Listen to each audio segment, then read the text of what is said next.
Hello guys, back to my channel. आणि आज guess करा आपण कुठं आलेलो असणार.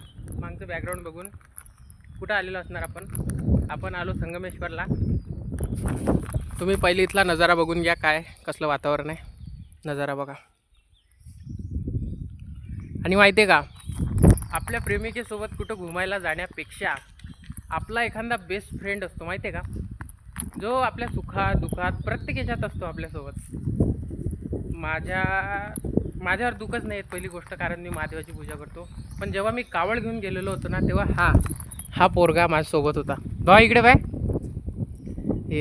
ये चांद जैसी शकल. याचं नाव प्रज्ञेश आहे. व्हिडिओ वगैरे काढत नाही, फोटोही काढत नाही. आता मीच तर ब्लॉग शूट करून आलं ना, त्याच्या तोंडावर तिरपं झालं असं. पण असो, चांगला आहे. तर एक गोष्ट सांगायची होती की आपल्या प्रेमिकेसोबत कुठं जाण्यापेक्षा आपल्या मित्राला घेऊन किंवा आपल्या आईला किंवा वडिलाला घेऊन संगमेश्वरला या एक वेळेस.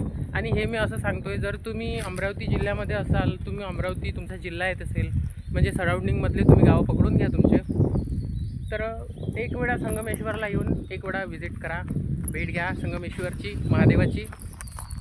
मस्त मोठी पाण्याची टाकी, मस्त रामाचं छोटंसं मंदिर, इकडे साई आपले, आणि इकडे मोठे असे महादेव आपले. इकडे पण दाखवतो. याला मळी म्हणतात. इथं जे एक वावरवाले काका आहेत ना, ते म्हणजे याला मळी म्हणतात, पण तसं गर्भगृह म्हणतात याला महादेवाचं, तुम्हाला माहिती असणार.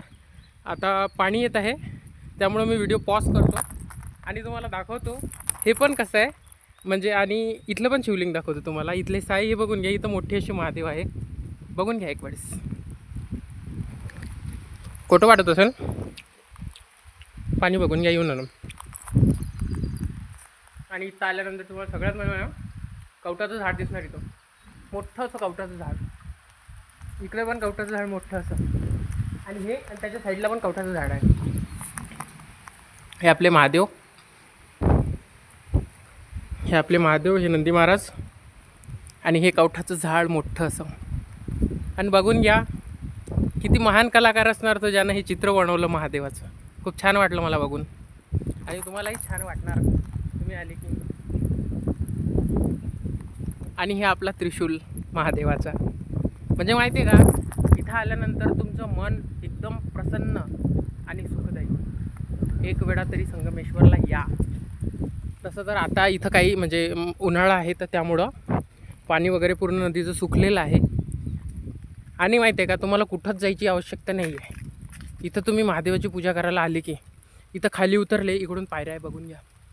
इथं खाली उतरले की तुम्हाला धोत्र्याचं झाड मिळणार. धोत्र्याचं फूल फळ इथंच मिळणार.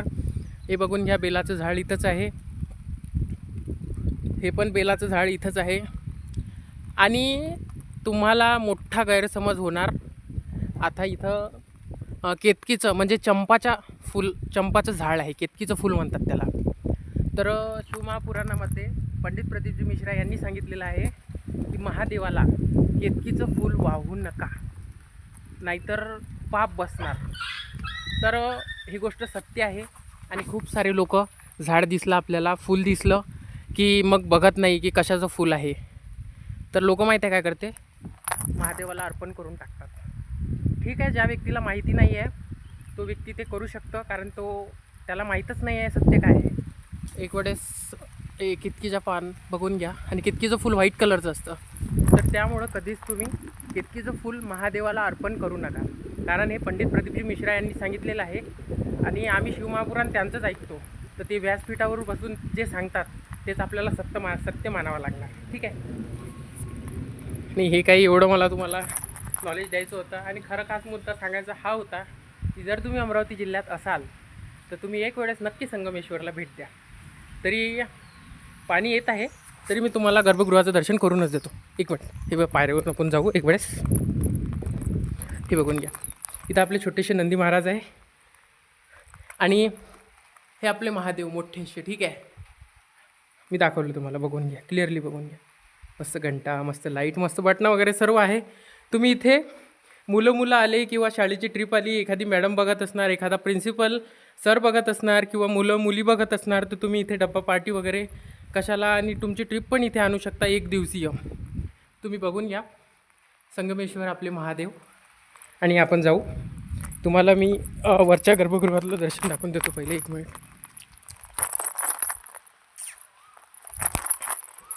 हे बघा, जास्त मी आतमध्ये नाही नेत सध्या, इथूनच दाखवतो तुम्हाला. हे असलं लुक आहे अंदरचं. आणि हे शिवलिंग आहे. कधीही शिवलिंगाची आपण शिवलिंगाकडे जातो तर अशोक सुंदरी इथून इकडे नाही जायचं, इथून असं जायचं, तिथपर्यंत यायचं, तिथून पलटून पुन्हा इकडे यायचं. ठीक आहे. मी काही जास्त हुशार नाही आहे, तुम्हाला सांगून आलो. पण मला असं वाटते की मी जे शिवमहापुराणामध्ये ऐकलं ते पण तुमच्यापर्यंत यावं. कारण प्रत्येकजण शिवमहापुराण ऐकत नाही, पण जो बघतो तो सांगतो. म्हणून मी तुम्हाला सांगतो. बाकी तुमची इच्छा आहे शिवलिंगापर्यंत कसं जायचं. ओके. हर हर महादेव, ओम नमः शिवाय. आणि हे बघून घ्या इकडे.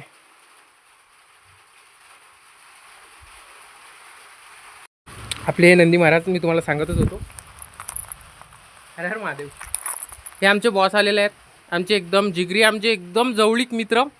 मला माहिती नाही हा माझा तर हा बेस्ट ब्रो आहे, एकदम बेस्ट फ्रेंड आहे. मला माहिती नाही की याचा मी आहे की नाही. तर आपण चाललेलो आहे आता.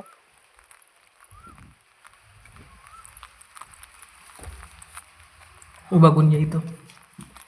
ठीक आहे. हे बघा आपलं एवढं मोठं असं संगमेश्वर महादेव आहे. हे आमचा भाऊ आलेला आहे. अंदरून बघून घ्या, असलं काही वातावरण आहे. ठीक आहे ना. आणि तुम्हाला दाखवायचं होतं मला की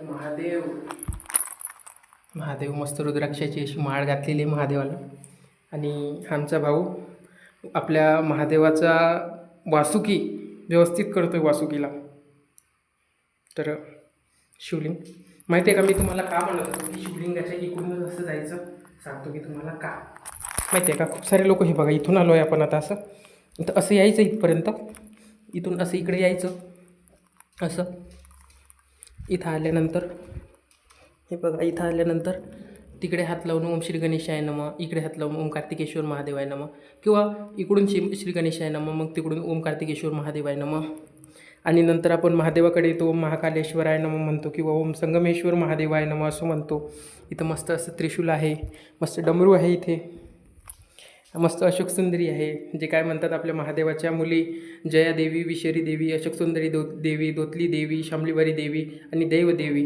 महादेवाचे 2 मुलं. ओम श्री गणेशाय नमः, ओम कार्तिकेश्वर महादेवाय नमः.